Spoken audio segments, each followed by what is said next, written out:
in the position to shoot, scores!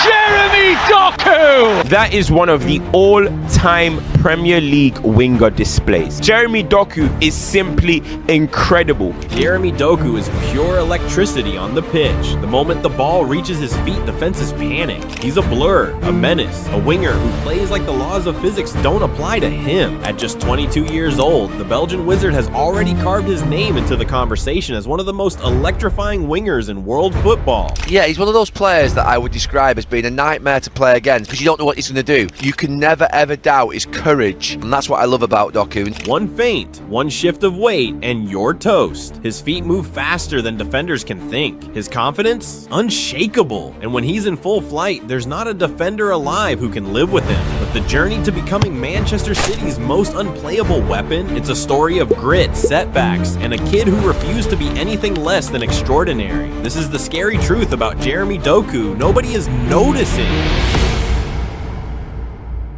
Jérémy Doku grew up in the streets of Antwerp, Belgium, where his talent was impossible to ignore. Even as a kid kicking a ball around local pitches, you could see it, that raw spark, that hunger to take on anyone in front of him. By the time he turned 10, Anderlecht came calling. Belgium's biggest talent factory had spotted something special, and they weren't about to let him slip away. Coaches at the academy knew immediately. This wasn't just another promising youngster, this was different. Fast forward to November 2018, Doku was just 16 years old, still practically a kid, and suddenly he's stepping onto a professional pitch wearing the purple of Anderlecht, one of the youngest players in the club's history to ever make a first-team appearance. Think about that for a second. 16. Most teenagers are worried about exams and what to wear to school. Doku, he's lining up against grown men in front of thousands of screaming fans. The following year, Vincent Kompany returned to Anderlecht not just as a player, but as manager, and he wasted no time throwing Doku into the deep end. Inside of me that you haven't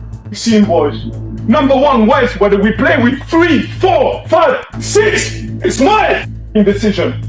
And I take the responsibility if we lose and if we don't perform well. The club was struggling financially, relying heavily on young blood to stay afloat, but Doku, he didn't just survive, he thrived. At 17, he had something defenders absolutely hated, complete unpredictability. One moment he's standing still, the next he's already 5 yards past you. Sure, his finishing was raw, his decision-making still developing, but the tools were undeniable. Here's where it gets interesting. Before Doku even became a regular starter, Liverpool came knocking. Jurgen Klopp himself rolled out the red carpet. He allegedly made comparisons between Doku and Sadio Mane while trying to recruit the youngster to Premier League side Liverpool in 2017, even making a comment to Doku's father during the process. They flew Doku and his family to England, gave them the full tour of Anfield, introduced him to Mohamed Salah. The works. Most 16-year-olds would have signed on the dotted line without thinking twice. But Doku, he did something rare, something mature beyond his years. He said no, he wanted to develop at home first, to grow in Belgium before making the leap, and Romelu Lukaku, one of Belgium's biggest stars, even sent him a video message backing that decision. Stay, shine where you are, then make your move. By the 2019 to 2020 season, Doku was proving everyone right.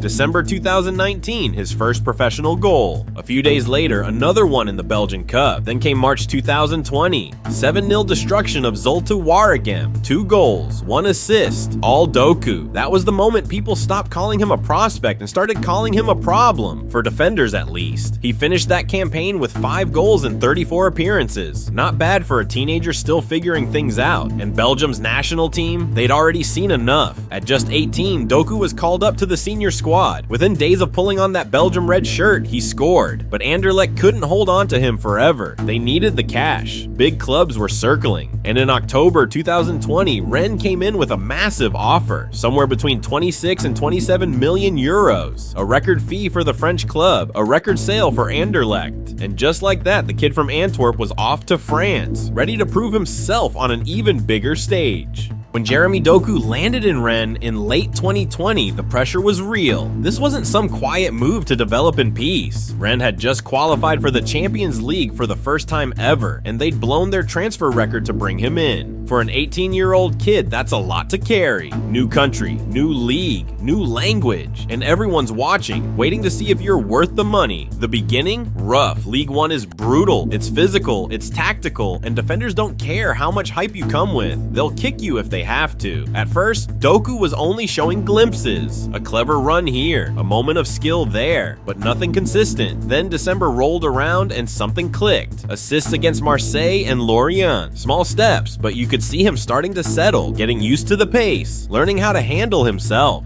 March 2021, finally, his first goal for Rennes against Metz. Classic Doku, running at defenders, causing havoc, then bam, back of the net. But here's the thing about Jérémy, he's got fire in him, sometimes too much. Later that same match, he got sent off for a reckless challenge. The highs and lows, all in one afternoon. Then came the nightmare. His second season at Rennes was basically wiped out by injuries. One knock after another, hamstring issues, muscle strains. He barely played, just 14 league games all season, 1 goal, that's it. For a young player trying to build momentum, that's devastating. Coaches said it was tough on him mentally, being sidelined when you're that age, when you're desperate to play. It eats at you, but Doku kept his head up, stayed positive, kept grinding. By the time the 2022 to 2023 season came around, he was hungry, ready to remind everyone why Rennes had paid all that money.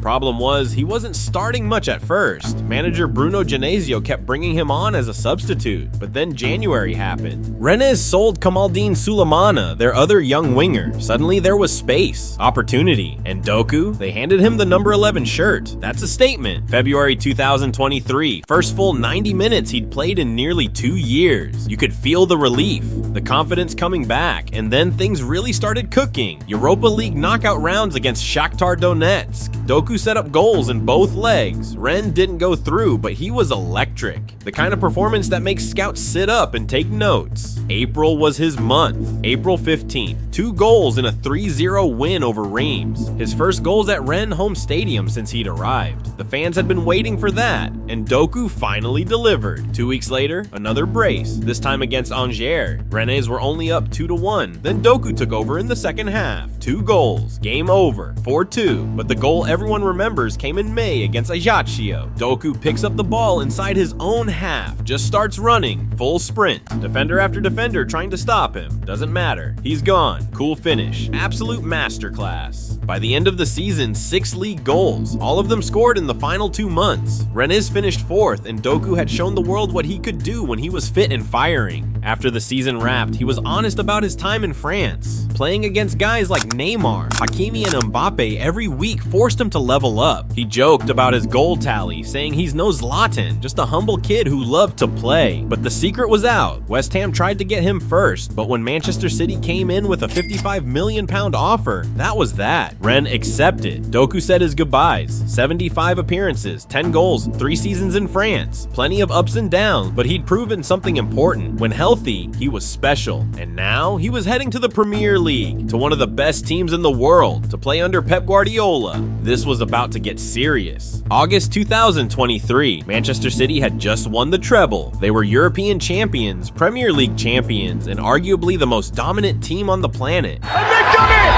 They've done it! Manchester City have done it! Once, twice, 3 times a champion! Champions of Europe finally!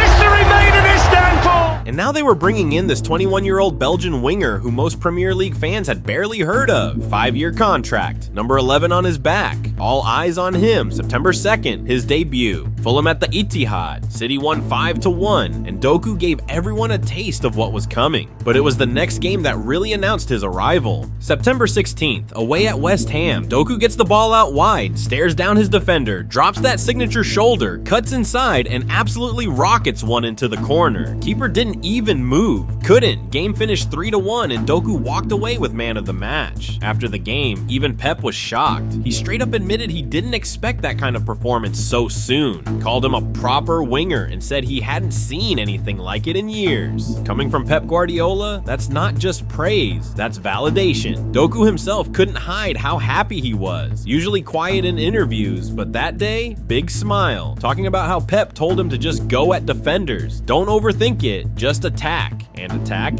he did. October 4th, Champions League, RB Leipzig at home. Doku caps off a beautiful counterattack in stoppage time, converting Julian Alvarez's pass to seal a 3-1 win, his first goal in Europe's biggest competition. And the best part, just minutes earlier, he'd set up Alvarez for City's second. The two of them were linking up like they'd been playing together for years. Later that month against Brighton, he was unplayable. Every time he got the ball on the left, James Milner looked like he aged another 5 years. 1 assist to Alvarez. Man of the match again. Pundits were saying they felt sorry for Milner. That's how dominant Doku was. Then came November 25th, Liverpool at the Etihad, and this was the game that put the entire Premier League on notice. Doku versus Trent Alexander-Arnold, all game long, just relentless. Every time Doku picked up the ball, he went straight at him, burst past him, spun him, left him grasping at air. By the end of the match, Doku had completed 11 successful dribbles. 11! That was more than any Premier League player had managed in over 2 years, and the most anyone had ever done against Liverpool since they started tracking the stat. The game ended 1-1, but nobody was talking about the result. They were talking about him. But if you want to talk about his best performance that season, November 4th, Bournemouth at home. This was the game. 1 goal, 4 assists, 6-1 demolition. He became the youngest player in Premier League history to be involved in 5 goals in a single match. Every time he touched the ball, something happened. A goal. Rodri is there and Doku keeps going! An assist. Tried to help it through, Foden kept going and going! Bournemouth's defenders looked terrified, and City's players, they just kept giving him the ball because they knew he was inevitable. Man of the match, standing ovation from the home fans, pundits running out of superlatives. Then December hit and the injury bug caught him again. Hamstring, out for a month. Just when he was hitting peak form, his body let him down. Frustrating doesn't even cover it, but when he came back in January, he didn't waste time. FA Cup 3rd round against Huddersfield, City won 5-0, and Doku got the final goal, his first in English Cup competitions. He was back. April 13th, Luton Town, another man of the match performance. Goal, assist to Joško Gvardiol, won a penalty that Erling Haaland buried. City crushed them 5-1, and Doku was at the heart of everything. Then came the Champions League semi-final, Real Madrid, second leg. City were struggling, and Pep threw Doku on as a sub. The energy shifted immediately. He terrorized Madrid's backline, created chance after chance, and it was his cross that set up Kevin De Bruyne's equalizer. Trying to burst past Valverde, came up Rudiger, and De Bruyne scores! After the match, Pep said it plainly. Doku changed the game. The final third is unstoppable. He's an incredible football player. 3 days later, FA Cup semi-final against Chelsea. Same story. Doku came on in the second half and completely altered the match. His movement, his directness, it all led to Bernardo Silva's winner. Former City winger Sean Wright-Phillips said exactly what everyone was thinking. Doku coming on changed everything. May 19th, final day of the season, West Ham away. City needed to win to seal the title. Doku assisted Phil Foden's second goal in a 3-1 victory. The eyes of Mavropanos. Foden!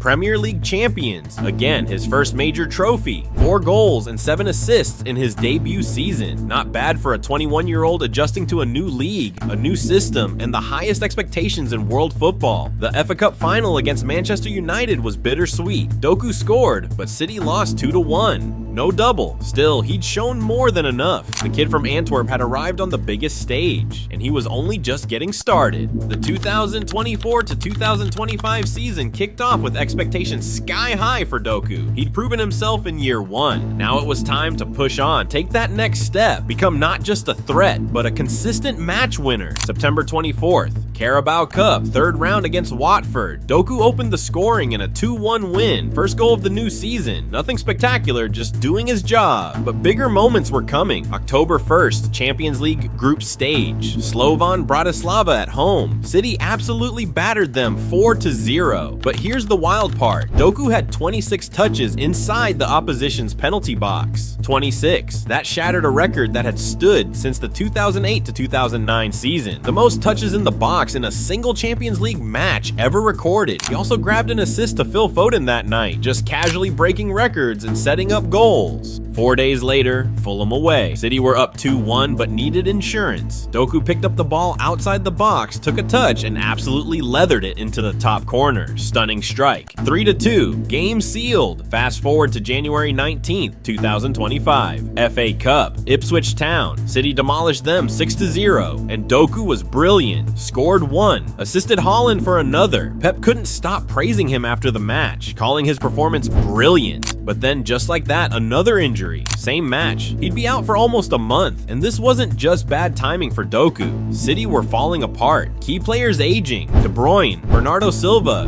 Gundogan, all struggling with fitness and form. The squad was in crisis mode. They dropped out of the title race, got knocked out of the Champions League in the playoffs. For a team that had been untouchable, it was a brutal collapse, and Doku's absence only made things worse. But when he came back, he came back with a vengeance. February 23rd, Liverpool at Anfield. City lost 2-0, but Doku put on an absolute clinic. He completed 13 successful dribbles. 13, a Premier League record for the season, and most of them against Trent Alexander-Arnold. It was brutal. Every time Doku got the ball, he went straight at Trent. Shoulder drop, burst of pace, gone. Trent tried everything, got tight, dropped off, didn't matter. Doku just kept cooking him. By the end of the match, Doku had attempted 22 take-ons and completed 15 of them. 11 of those were directly against Trent. Liverpool had to adjust their entire defensive shape just to deal with him. Ibrahima Konate stepped across to help. Midfielders like Gravenberch and Szoboszlai dropped deeper. Even Mo Salah tracked back more than usual just to cover. And honestly, they were used to it. This wasn't the first time Doku had absolutely roasted Trent. It was becoming a habit. But here's where things got complicated. Against Brighton earlier in the season, Doku completed 13 dribbles in a wild 2-2 draw. Absolutely tore them apart with his feet. But he didn't take a single shot, didn't create one clear-cut chance. Since joining City in 2023, Doku had attempted close to 500 take-ons across all competitions. That's roughly 11 per game. Fearless, constantly driving into the box, racking up touches in dangerous areas. In fact, only Mo Salah had more touches in the penalty area that season. But here's the catch. For all the chaos he created, his numbers weren't matching the dominance. And it wasn't entirely his fault. The way Pep's City plays, they force opponents to collapse into the middle. Everything gets congested. That pushes the ball out wide to guys like Doku, and yeah, he gets space to receive it. But by the time he drives toward goal, the box is absolutely packed. 6, 7, sometimes 8 defenders crowding the area. Finding a teammate in that traffic, nearly impossible. Doku's instinct is to attack, to take people on, and he's one of the few players alive who can glide past 3 or 4 defenders in one motion. But because he's so direct, he sometimes runs straight into congestion at full speed. That final pass, that final decision, it's gotten lost in the chaos. But by the back end of the season, something changed. Doku was learning, adapting, making smarter choices. April 22nd, Aston Villa away. City desperately needed points to secure Champions League qualification. Doku came off the bench in the second half and assisted Matheus Nunes' winner in stoppage time. 2-1, massive 3 points. After the match, Pep was almost apologetic. He praised Doku to the heavens, called him unstoppable in the final third, and an incredible football player. Then he said something telling. He admitted he'd been unfair to Doku for not starting him more often. The numbers backed Pep up. In 2024 to 2025, Doku led the entire Premier League in progressive carries and dribbles per 90 minutes. No one in Europe's top 5 leagues beat defenders as often or as efficiently as he did. Not even close. He finished the season with 8 goals and 11 assists across 46 matches. Not just surviving at the highest level, thriving. And the scary part, he was still improving, still learning, still figuring out how to turn all that dribbling brilliance into consistent end product. The best was yet to come. So what makes Jérémy Doku so special? What is it about him that gets fans out of their seats every single time he touches the ball? It starts with that move, the shoulder drop, his calling card. Right foot hovers over the ball, body leans one way, defender bites, and then boom, he's already gone the other direction, ball glued to his feet. It looks simple. It's not. The timing, the body control, the explosiveness, it's perfection. And when defenders think they've got him boxed in, he's got the drag back spin, backs into pressure, flicks the ball behind his standing leg, spins, and he's off off up the pitch before anyone can react. It's like watching someone play a different sport. Pep Guardiola said it best. In the first 5 meters, Doku is the best player in the world. Not one of the best, the best. When he shifts gears from a standstill, there's nobody faster, nobody more explosive. Defenders don't just struggle to keep up, they look like they're moving in slow motion. And because he's so direct, so relentless, he draws fouls constantly. Defenders have no choice. They can't stop him legally, so they don't stop him legally. It's the only way. But here's what's really impressed people this season: his decision making. He's always been an unreal dribbler. That was never in question. But now, he's adding goals, assists, intelligence. Before, it sometimes felt like he was just freestyling out there, raw talent with no plan. Now, there's structure. He knows when to go left, when to cut right, when to pass, when to shoot. He's not just playing off pure instinct anymore. He's thinking 2 steps ahead. That's the evolution. That's what's turned him from an exciting prospect into a genuine game changer. Pundits have been saying it all season. He's not just dribbling for the highlight reel anymore. He's becoming more lethal in the final third, more clinical, more decisive. And that's terrifying for defenders because the raw ability was already there. Now he's adding the polish. Just look at what he did to Manchester United and Liverpool. Absolutely ripped them apart, not just with dribbles, but with end product, goals, assists, moments that actually change the outcome of matches. City fans have fallen head over heels for him, and honestly, so have neutrals, because he makes football fun again. He brings back that feeling you had as a kid watching your favorite player, that sense that anything could happen at any moment. He's got that old school winger vibe, the guy who just wants to take his man on, one-on-one, no fancy systems, no overthinking, just pure direct attacking, but he combines it with modern speed, modern athleticism, modern physicality, and the scary thing, he's still learning, still getting better, still figuring out just how good he can be. The work ethic is there, the hunger is there, and now the intelligence is catching up to the talent. That's a dangerous combination. Jérémy Doku is only 22 years old. He's already one of the most exciting players in the Premier League, one of the most exciting wingers in world football, and if he keeps progressing at this rate, he's not just going to be good, he's going to be special, world class, unstoppable. The rise of Jérémy Doku isn't a finished story. It's barely even begun. City fans know it, Pep knows it, and every defender who's had to face him, they definitely know it.